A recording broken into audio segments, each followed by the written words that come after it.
আজ 25শে বৈশাখ কবিগুরু রবীন্দ্রনাথ ঠাকুরের জন্মদিন।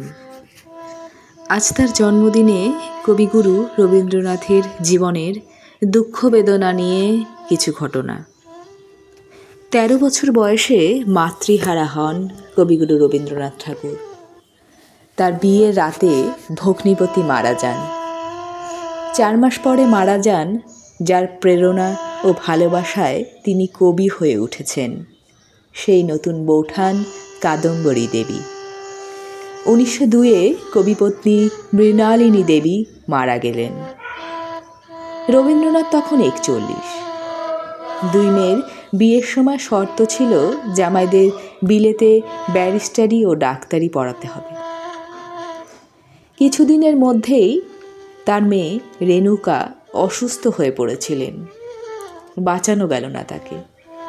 1905-এ চলে গেলেন মহর্ষি দেবেন্দ্রনাথ ঠাকুর। 1907-এ কনিষ্ঠ পুত্রের মৃত্যু হয় কলেরায়, মাত্র 12 বছর বয়সে। 1913-এ রবীন্দ্রনাথ নোবেল পুরস্কার পেলেন। 1918-এ বড় মেয়ে বেলি অসুস্থ। বেলাকে প্রতিদিন গাড়িতে করে দেখতে যেতেন কবি। বাবার হাত ধরে মেয়ে বসে থাকতো বিছানায়, আর তখন রবীন্দ্রনাথের জামাই টেবিলের ওপর পা তুলে সিগারেট খেতে খেতে রবীন্দ্রনাথকে ব্যঙ্গ বিদ্রূপ করতেন। একদিন বেলাকে দেখতে গিয়ে মাঝপথে শুনলেন সে মারা গেছে। মেয়েকে শেষ দেখা না দেখে ফিরে এলেন বাড়ি। পুত্র রথীন্দ্রনাথ লিখেছেন, বাড়িতে এসে তিনি কাউকে বুঝতে দিলেন না কি শোকে, কি অপমানে, কি অসহ্য বেদনায় মধ্যে দিয়ে তিনি সন্তানকে হারিয়েছেন। কবির ছোট মেয়ে মীরার বিয়ে দিয়েছিলেন নগেন্দ্রনাথের সঙ্গে, যাকে বিলাতে কৃষিবিজ্ঞানী করার জন্য প্রতি মাসে সেই সময় 500 টাকা করে পাঠাতেন। আর নগেন্দ্র চিঠি লিখে আরও টাকা পাঠানোর তাগাদা দিতেন।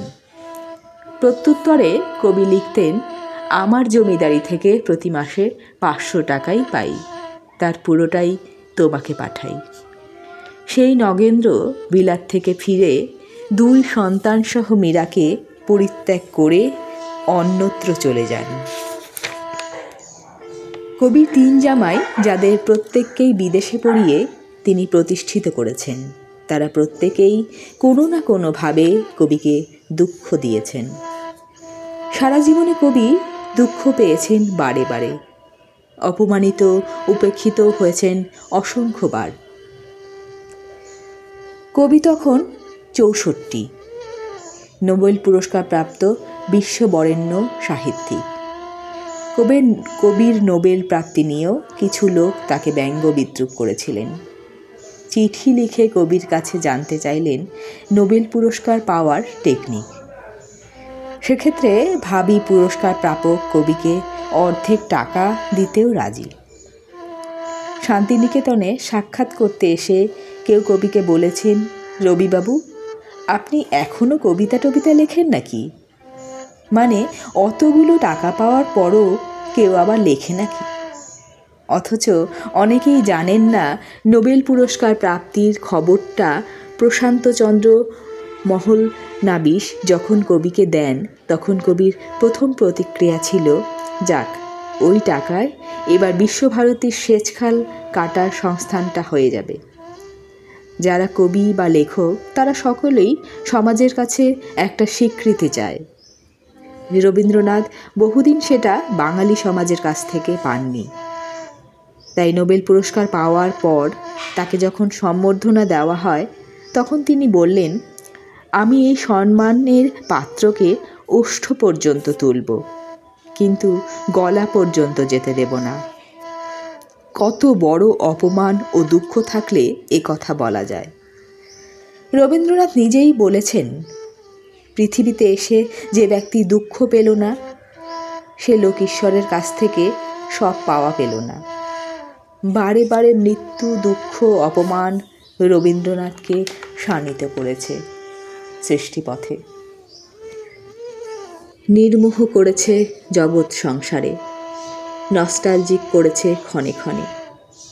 তাই তিনি বলতে পেরেছেন, আছে দুঃখ, আছে মৃত্যু, বিরহ দহনও লাগে, তবুও শান্তি, তবুও আনন্দ, তবুও অনন্ত জাগে।